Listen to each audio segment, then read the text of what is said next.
Have you ever noticed that the hardest relationship to understand are rarely the toxic ones? They are the ones that are almost everything you wanted.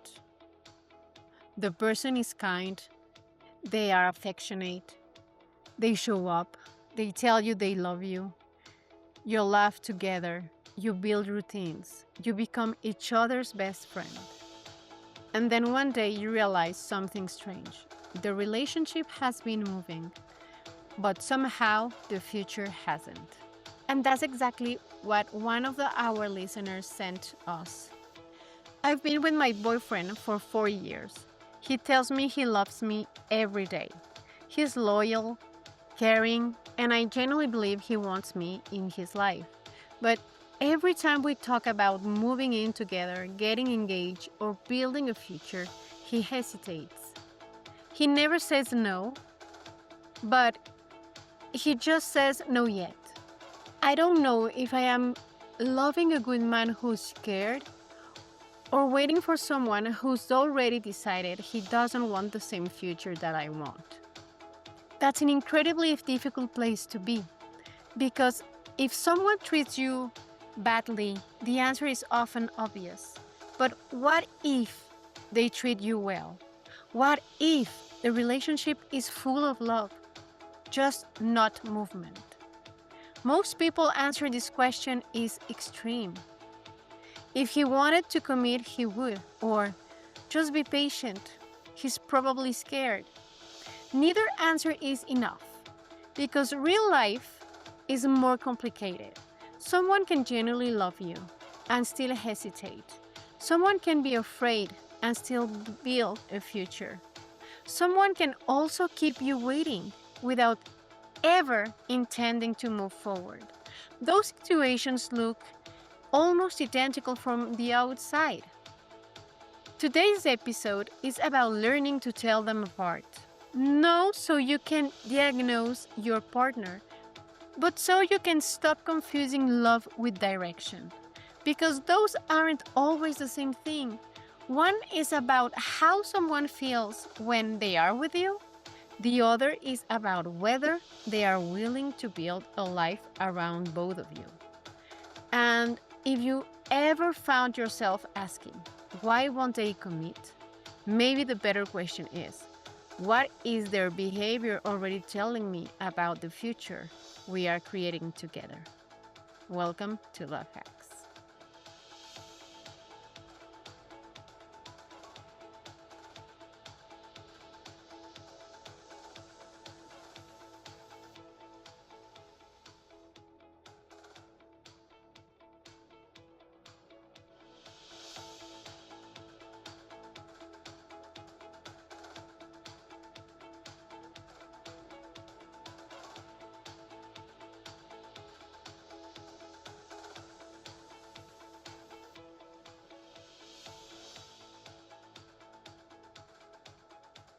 Hello, everyone. This is Michaela, and today we're going to talk about why men don't commit. Let's start with assumption almost all of us make without realizing it. We believe that if someone loves us enough, commitment should happen naturally. Okay? Love first, commitment second. Almost like one automatically leads to the other. But does it? Think about your own life. Have you ever wanted something and still struggle to do it? Maybe you have wanted to change, I don't know, maybe your career. Or maybe you wanted to start exercising. Or maybe you wanted to repair a friendship. Or maybe you wanted to move to another city. You know, human beings don't always act immediately on what they genuinely want. Relationships are not different. And I think that's why we confuse two very different questions. Love asks, how do I feel about you? Commitment asks, am I willing to build my future around us? Those questions are connected. but they are not identical. And understanding that difference changes everything because our listeners isn't doubting whether she is in love or even if she's loved. She's doubting whether the relationship is going. Those aren't the same concerns. So imagine your partner says, "You are the best thing that ever's happened to me. You're beautiful." And that's a beautiful thing to hear. Now imagine asking, "Where do you see us in 3 years?" And suddenly, we are talking about something completely different. Feelings start to become plans, emotions become structure, and that's where many relationships begin to struggle. One person might keep measuring love, and the other person keeps waiting for the movement.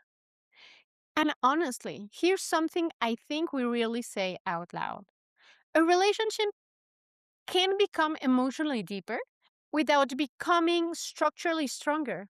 You know each other's family, you spend holidays together, you have inside jokes, you finish each other's sentences, you practically live together already.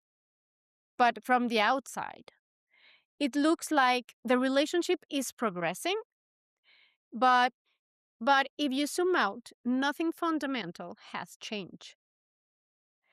No conversation about future, no shared timeline, no decisions, just more story. The one you're living every day together. And, history can be deceptive because spending more years together doesn't automatically mean you are getting closer to the future you want. Sometimes you are simply, getting better at repeating the present because it's comfortable. Because we like to believe that time naturally solves uncertainty. Sometimes, yeah, it does. Sometimes it simply hides it. One of the biggest mistakes we make is using closeness as proof that we are moving forward. But closeness and direction, aren't the same thing. So imagine getting into a car with someone. You are sitting shoulder to shoulder, talking, laughing, listening to music. You're feeling connected. But now you suddenly ask, where are we going? And neither of you knows. The ride may still be enjoyable, but eventually the destination starts to matter. And that's the same thing with relationships. Relationships work to the same way. You can have incredible chemistry, deep friendship, real affection, even genuine love, and still discover that neither of you has defined where you are going to arrive together. That's, that doesn't make the relationship fake. It make it makes it incomplete. So the question isn't, does he loves me? But maybe the better question is that love becoming something we can both stand on? Because feelings matter. Of course they matter. Because they are the foundation. But the foundation are meant to, support something. That's the role of the foundations. You know, share a life, share their decisions, share responsibility, share dreams. That's what commitment does. It gives you a way, or maybe it gives love a direction. But without direction, love can still be beautiful and it can still be sincere, but eventually one person begins to ask something, questions to the other person. The question that the other person isn't asking. Something, like, where is all of this going? And that's usually the moment when two people discover they have been measuring two completely different things. One has been measuring how love they feel, how much their partner loved them. The other has been measuring how comfortable the present feels. Neither person is necessarily wrong, but they may no longer be asking the same question. And if you're asking a different question, you may be leaving a different relationship. And that's why before we ask why someone won't commit, we first have to understand something much more important. Not every person who avoids commitment is avoiding it for the same reason.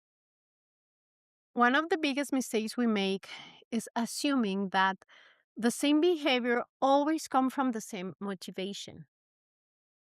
He avoids, talking about marriage. He changes the subject when the future comes up.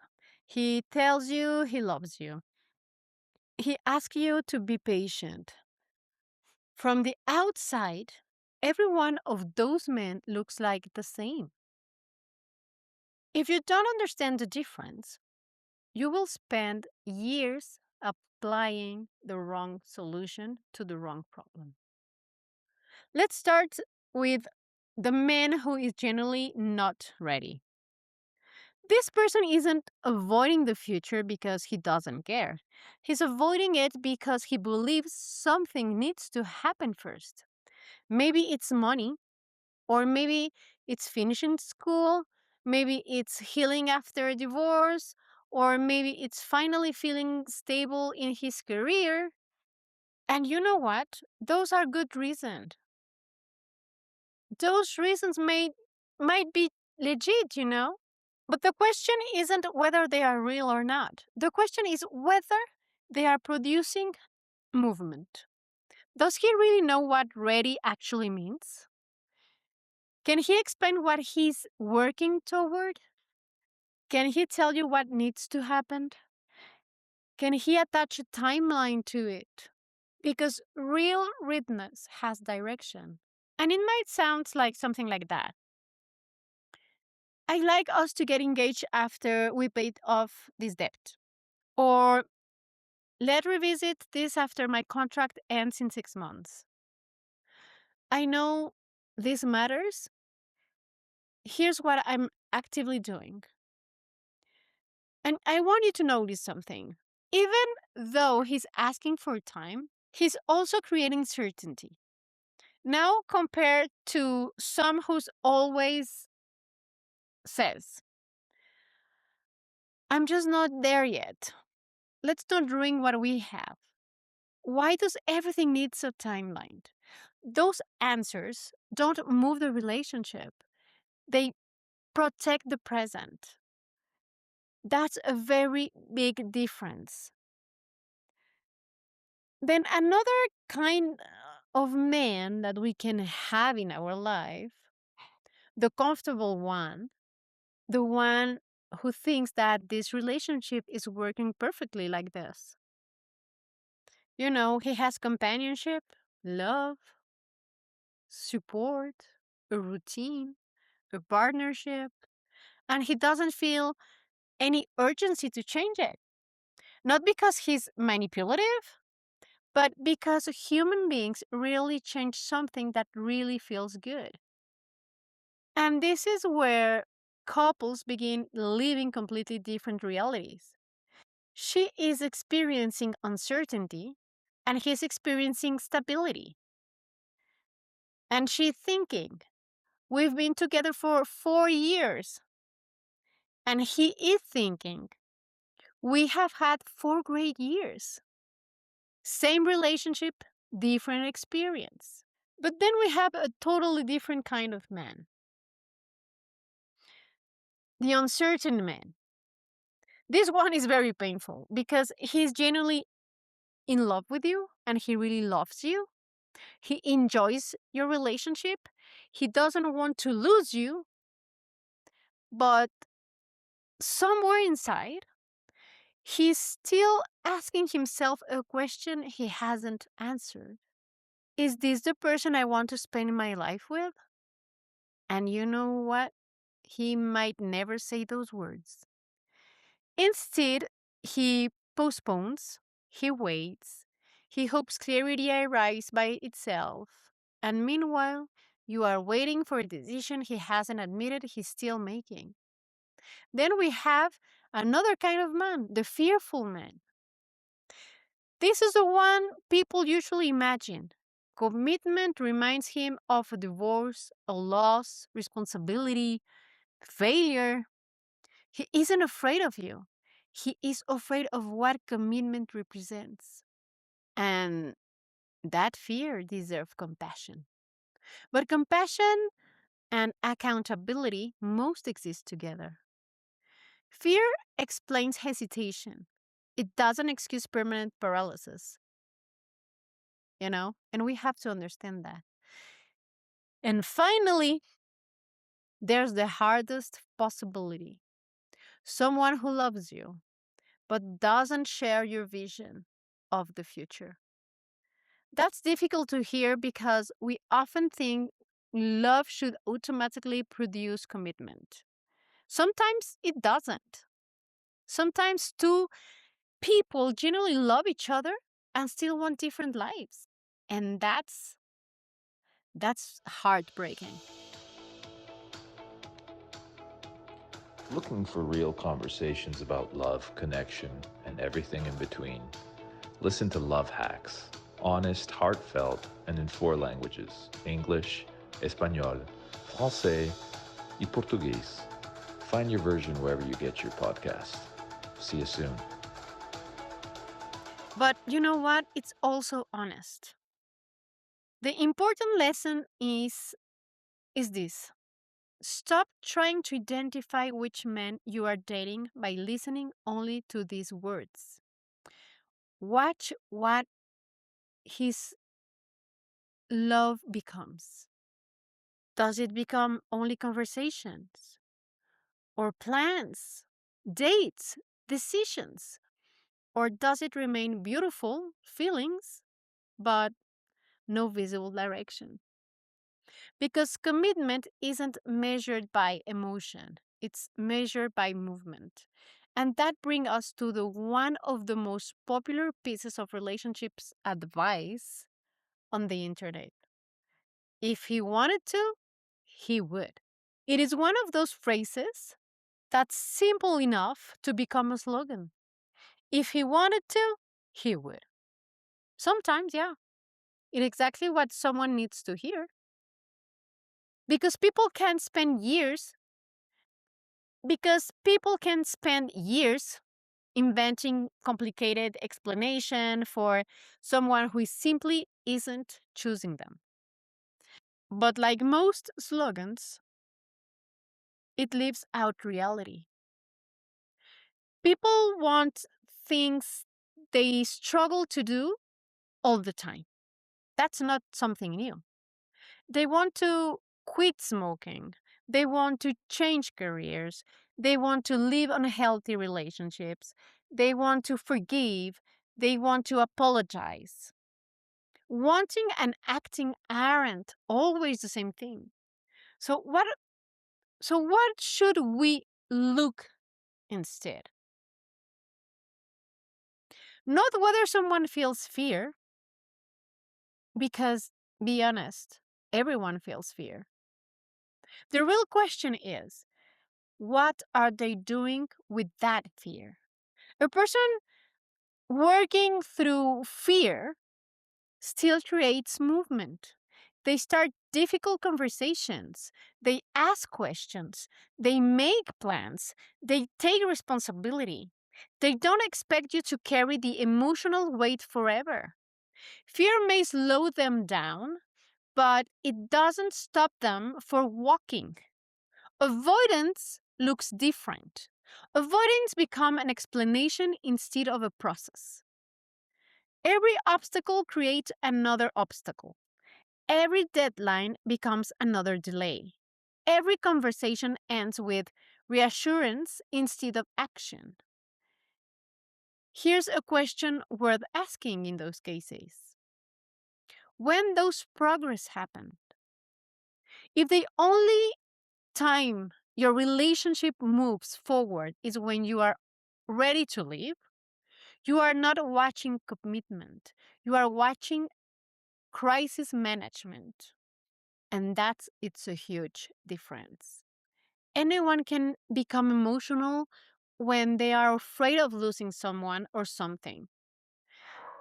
The real test comes after the crisis ends. Does the movement continues or does everything quietly return to normal?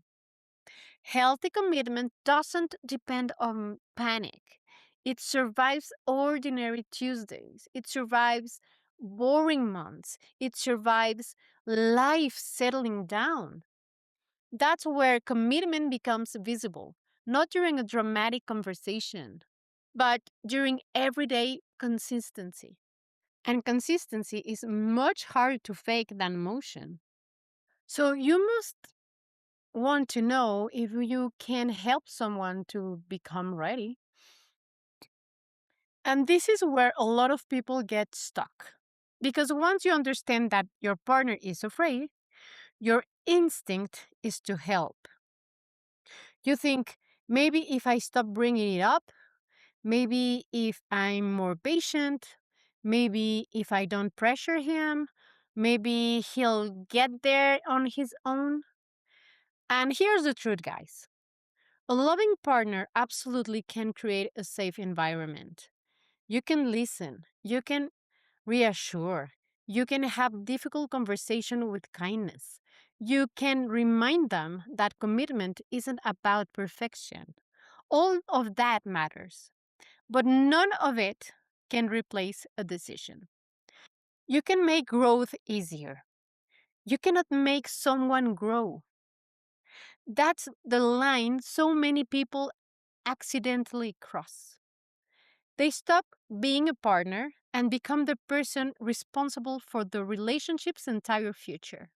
You start schedule every conversation, you bring up every difficult topic, then you keep hope alive, and you then create a momentum, then you become the emotional engine, and after a while, something strange happens.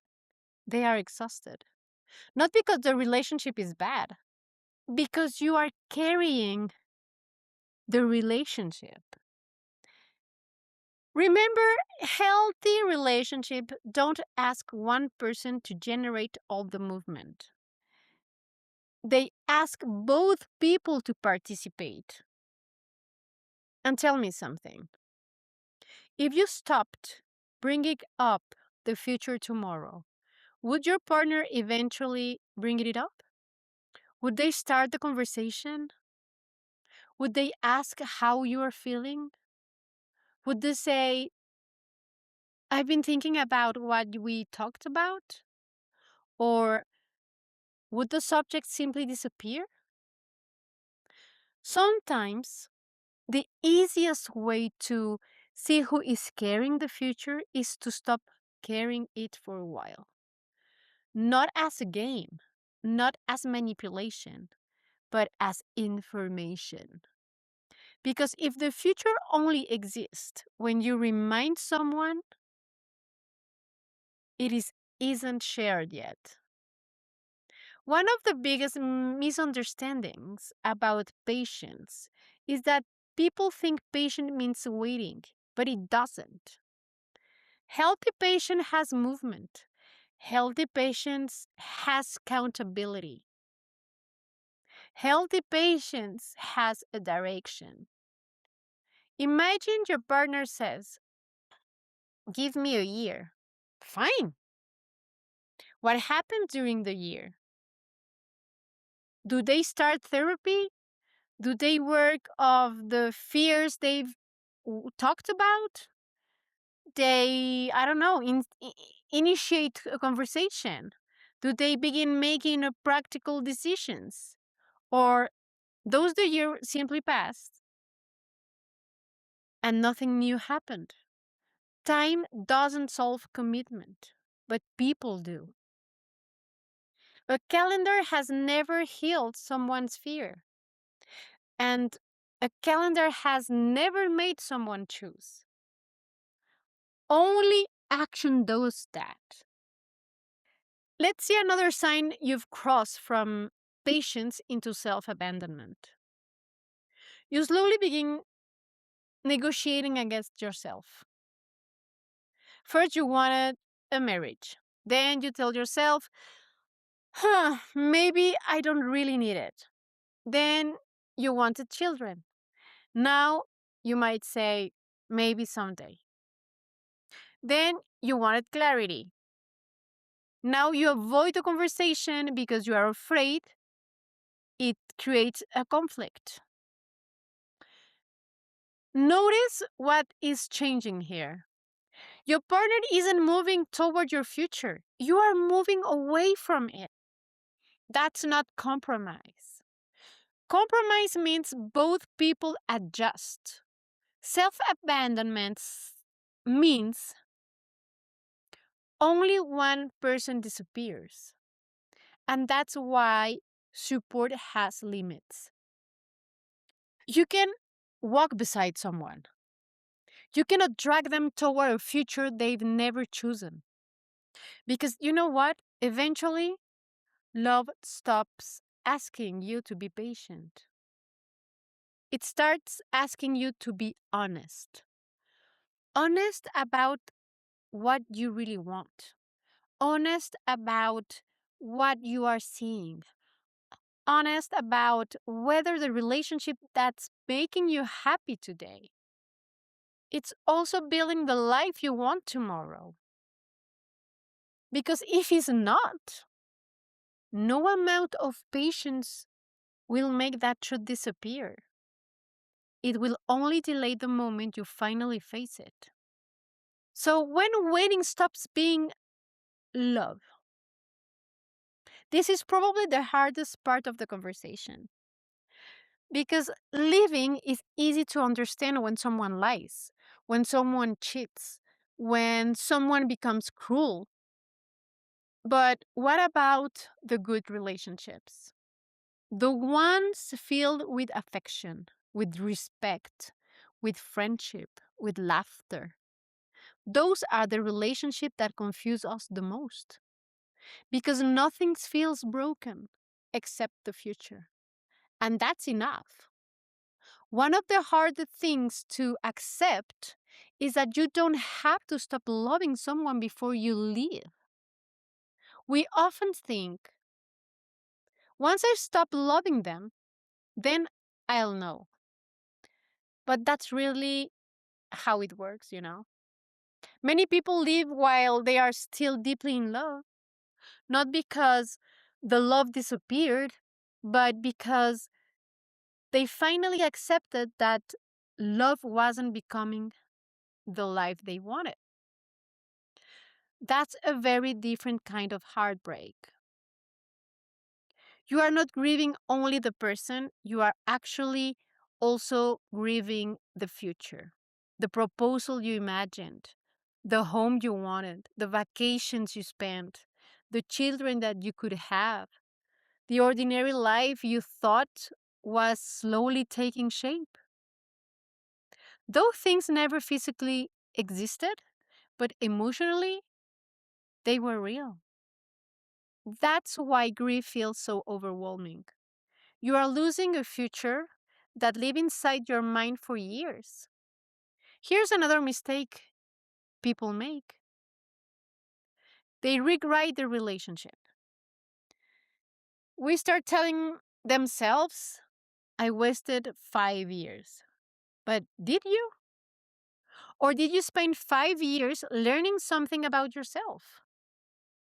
Learning what you needed, learning what you ignore, learning what your boundaries are, learning the difference between hope and evidence. Not every relationship that ends was a mistake. Some relationships teach you exactly what your next relationship needs.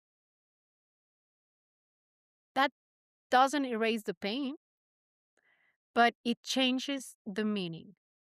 And meaning matters because if you believe you're wasted your life, you'll live carrying shame. If you believe you learned something essential, you will live carrying wisdom. Same ending, but a different future. So before you decide to stay or before you decide to leave, ask yourself something simple. Not do they love me, but what are we building? Is the future becoming clear and decisions becoming easier? Are plans becoming more concrete? Or have you been living on potential for years? Potential, guys, is beautiful, but potential has to become reality eventually. Otherwise, it becomes a place where life quietly waits. And life was never meant to be lived in a waiting room. So, love isn't the only question. Our listener asked, if he loves me, why won't he commit? Maybe after today's conversation, that's not longer the most important question. Maybe the better question is, what does his love become? Does it become shared plans, shared responsibility, shared decisions? Or does it remain a beautiful feeling with no clear direction? Because love and commitment aren't the same thing. Love says, I want you in my life. Commitment says, I am building my life with you. Those are different decisions, and one doesn't automatically create the other. If there's one idea we hope you take from this episode, is this: don't judge relationship only by how loved you feel. Also, judge it by whether your future is becoming more real. Because the healthiest relationships don't just create memories, they create momentum.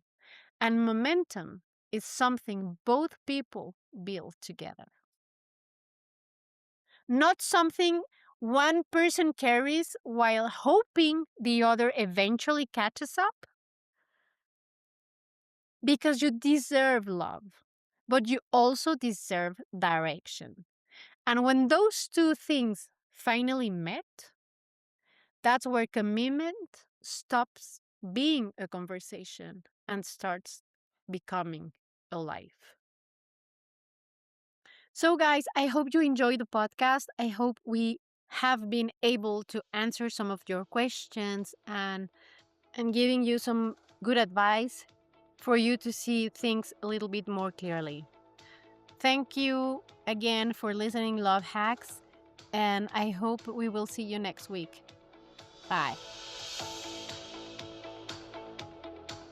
If this episode resonated with you, make sure to like the video and share your thoughts in the comments. We'd love to hear from you.